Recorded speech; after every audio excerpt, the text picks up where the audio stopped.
গরমের উপলক্ষে ছোট বড় সকলের জন্য বানিয়ে নিন ঘরে বসে ম্যাঙ্গো ফ্রুটি। আমি আজকে আপনাদের সামনে ম্যাঙ্গো ফ্রুটি তৈরি করে দেখাবো ঘরে বসেই। তো রেসিপিটি আপনাদের কেমন লাগে অবশ্যই একটা কমেন্ট করে জানাবেন। আর আমি দেবী, আপনারা দেখছেন দেবী কিচেন। হ্যালো ফ্রেন্ডস, দেবী কিচেনে আপনাদের সকলকে স্বাগত। তাহলে চলুন রেসিপিটি শুরু করা যাক। এখানে আমি কয়েকটি পাকা আম নিয়ে নিয়েছি। আমগুলো কিন্তু আমাদের গাছেরই আম।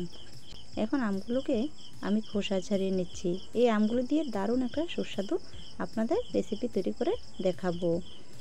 বাইরে থেকে তো অনেক ধরনের ফ্রুটি কিনে খান, তো ঘরে আম থাকলে আর বাজার থেকে কেনার কোনো দরকার নেই। আর ঘরে যেটা তৈরি করবেন সেটাই খুবই সুস্বাদু। দেখুন সবগুলো আমের খোসা আমি ছাড়িয়ে নিলাম। আমি এখন আমগুলোকে চেলে নেব একটা কুড়ানো দিয়ে। দেখতেই পাচ্ছেন আমি একটা কুড়ানো নিয়েছি। সেই কুড়ানোটা দিয়ে আমি আমগুলোকে তাল যেভাবে চালে আমি সেভাবে চেলে নিচ্ছি। আমি এরকম করেই কিন্তু সবগুলি আমি চেলে নেব। আপনারা চাইলে চালন দিয়েও চেলে নিতে পারেন। তাল যেভাবে চালে সেভাবে আপনারা চেলে নেবেন, একদম মিহি করেই চেলে নেবেন। দেখতে পাচ্ছেন আমগুলো আমার সবগুলো চালা হয়ে গেছে। দেখুন কতটা সুন্দর আর কতটা ঘন হয়ে গেছে। এখন আমি গ্যাসের মধ্যে একটা কড়াই বসিয়ে দিলাম। কড়াইতে 1 কাপ পরিমাণ আমি জল দিয়ে দিয়েছি। এই কাপ দিয়ে আমি 1 কাপ জল দিয়েছি, আর এই কাপ দিয়ে আমি 1 কাপ চিনি দিয়ে দিয়েছি। এখন চিনির সাথে জলটাকে গুলিয়ে নিতে হবে। 2 মিনিট জাল করে নেওয়ার পর চিনিটা একদম গলে একদম মিষ্টি শিরার মতো হয়ে গেছে। এখন হাত দিয়ে দেখতে হবে যে চিনিটা একটু হাত দিয়ে দেখতে হবে এরকম আঠালো ভাব হয়ে আসলে ভেবে নেবেন যে একদম পারফেক্টভাবে রেডি। তাহলে এখন গ্যাসের ফ্লেমটা আমাকে বন্ধ করে দিতে হবে। গ্যাসটা বন্ধ করে আমি এখন একটা বাটিতে নামিয়ে নিচ্ছি। ফ্রুটি বানানোর মিষ্টি শিরাটা একদম পারফেক্ট। এখন কড়াইটা আমি আবারও বসিয়ে দিলাম। এখন চেলে রাখা আমগুলোকে আমি কড়াইয়ের মধ্যে এখন দিয়ে দিচ্ছি।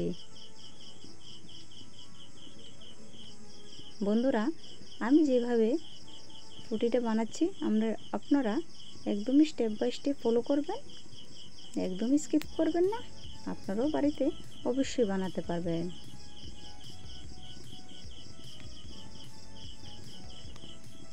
ভালো করে কিন্তু ফুটিয়ে নিতে হবে, নাহলে কিন্তু পারফেক্টভাবে ফ্রুটিটা তৈরি হবে না। দেখতে পাচ্ছেন একদম জালটা ভালো করে ফুটিয়ে নিতে হবে, কিন্তু গ্যাসের আঁচটা কিন্তু একদম মিডিয়ামে রাখতে হবে। আর নাড়াচাড়াটা অনবরত কিন্তু আপনাদেরকে দিয়ে যেতে হবে, না হলে কিন্তু পুড়ে যাওয়ার সম্ভাবনা থাকবে।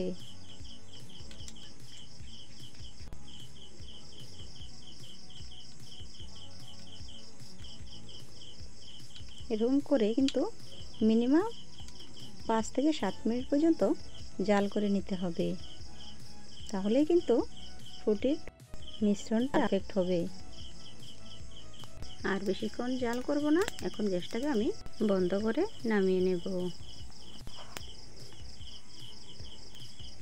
আমি এই আমটাকে আমি একটা বোলের মধ্যে ঢেলে নিচ্ছি।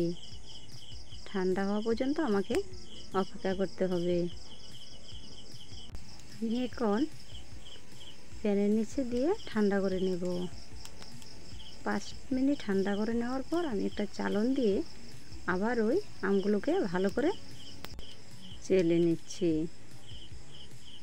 সবটা আম কিন্তু আমার চালা হয়ে গেছে। দেখুন কতটা ঘন আর কতটা সুন্দর হয়েছে। এভাবে চালন দিয়ে চেলে নিলে দেখতে পাচ্ছেন কতটা সুন্দর, একদম পারফেক্টভাবে ফ্রুটি কিন্তু তৈরি হয়ে গেছে।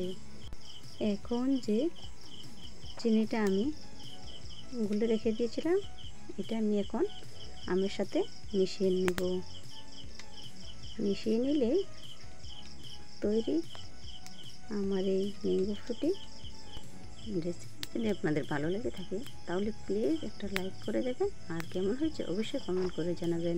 যারা যারা আমার চ্যানেলটাকে এখনও সাবস্ক্রাইব করেনি তারা সাবস্ক্রাইব করে দিয়ে আমার পাশে থাকা বেল আইকনটি ক্লিক করে দেবেন, তাহলে যখনই কোনো আমি ভিডিও আপলোড করব সঙ্গে সঙ্গে নোটিফিকেশান আপনার কাছে পৌঁছে যাবে।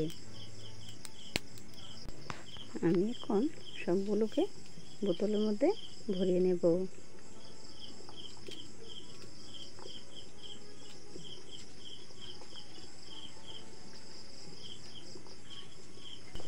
বোতলে ভরে নেওয়ার পর ছোট ছোট দুটি ফুটির বোতলেও আমি ভরে নিচ্ছি।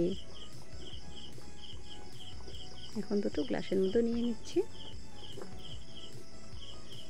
তাহলে বন্ধুরা আমার এই ফুটি কেমন হয়েছে অবশ্যই একটা কমেন্ট করে জানাবেন। আমার ভিডিওটি দেখার জন্য সকল বন্ধুদের অসংখ্য অসংখ্য ধন্যবাদ।